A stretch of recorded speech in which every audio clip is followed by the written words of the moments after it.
0, 6, 10, 40, 30, 0. 26. Kali ini kita akan membahas tentang sejarah etika, pengertian etika menurut para ahli, ciri-ciri etika, jenis-jenis etika, dan manfaat etika. Yang pertama, kita akan membahas tentang sejarah etika.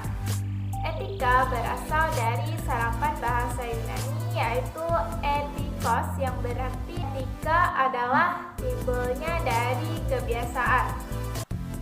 Munculnya etika adalah saat manusia merefleksikan unsur-unsur etis ke dalam pendapat-pendapat yang spontan. Kebutuhan akan refleksi tersebut bisa dirasakan karena pendapat etis bisa saja berbeda dengan pendapat orang lain. Itulah mengapa akhirnya etika dibutuhkan, di mana tujuannya untuk mencari tahu apa yang harus dilakukan oleh manusia.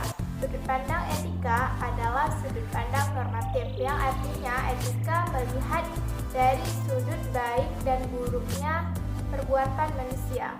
Etika memiliki fungsi sebagai tempat mendapatkan orientasi kritis yang berhadapan dengan beragam keadaan moralitas yang membingungkan.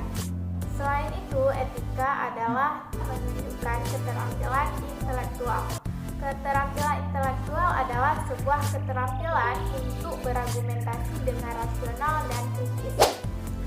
Etika adalah nilai moral dan norma yang menjadi pedoman baik bagi suatu individu ataupun kelompok dalam mengatur tindakan atau perilaku. Etika berarti ilmu mengenai baik dan buruknya manusia atau moral. Selanjutnya kita akan membahas tentang pengertian etika menurut para ahli.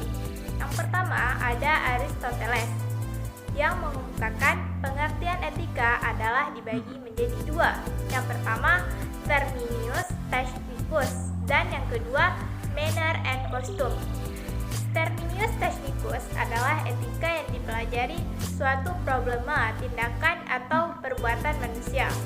Sedangkan manner and custom adalah pembahasan etika yang berhubungan atau berkaitan dengan tata cara serta adat kebiasaan yang melekat pada kodrat manusia yang sangat terkait dengan arti baik dan buruk suatu perilaku, tingkah laku atau perbuatan manusia.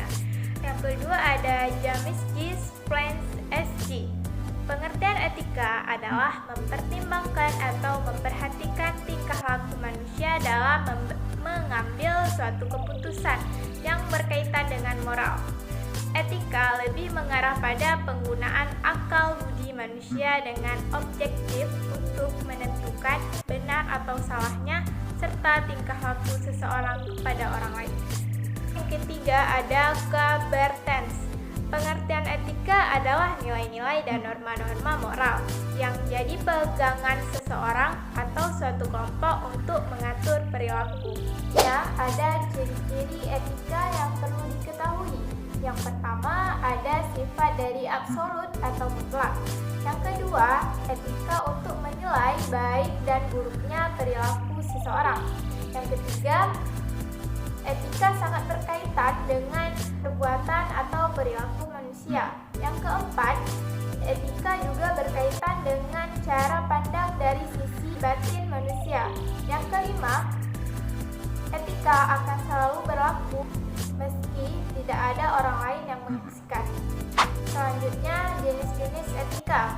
Yang pertama ada etika filosofis, etika yang bersumber dari aktivitas berpikir yang dilakukan oleh manusia. Yang kedua, etika deskriptif, merupakan usaha menilai tindakan berdasarkan pada ketentuan atau norma baik buruk tertumbuh di dalam kehidupan bersama di dalam masyarakat. Yang ketiga, etika normatif. Etika normatif mendasarkan diri pada sifat hakiki kesusilaan. Manusia menjadikan norma-norma kesusilaan sebagai panutannya. Contoh dari etika normatif adalah etika yang bersifat individual, seperti kejujuran, tanggung jawab, dan disiplin. Keempat, Etika deontologi merupakan suatu tindakan dinilai baik atau buruk berdasarkan apakah tindakan itu sesuai atau tidak dengan kewajiban.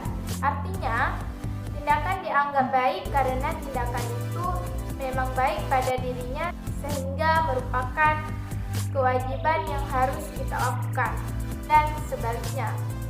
Yang kelima, ada etika teleologi, merupakan etika yang menilai baik buruk suatu tindakan berdasarkan tujuan atau akibat dari tindakan tersebut, sehingga suatu tindakan dinilai baik kalau bertujuan baik dan mendatangkan akibat yang baik. Yang terakhir, ada manfaat dari etika.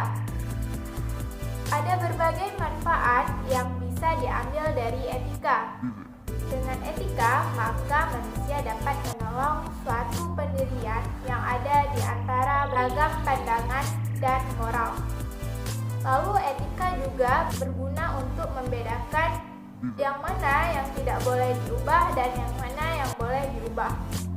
Selain itu, etika juga dapat membantu menyelesaikan masalah-masalah moralitas maupun keadaan sosial lainnya yang membuat bingung suatu masyarakat dengan adanya pemikiran yang sistematis dan kritis. Lalu, etika juga akan menggunakan suatu nalar sebagai dasar bijak, tidak menggunakan suatu perasaan yang dapat merugikan banyak orang, yaitu berpikir dan bekerja dengan sistematis dan teratur, serta etika bisa menyelidiki suatu masalah hingga ke akar-akarnya, alias tidak hanya karena sekedar ingin tahu tanpa dipedulikan. Maka tidak heran jika sangat penting untuk mempelajari dan memahami tentang etika. And okay guys, thank you for watching. Semoga bermanfaat. Wassalamualaikum warahmatullahi wabarakatuh.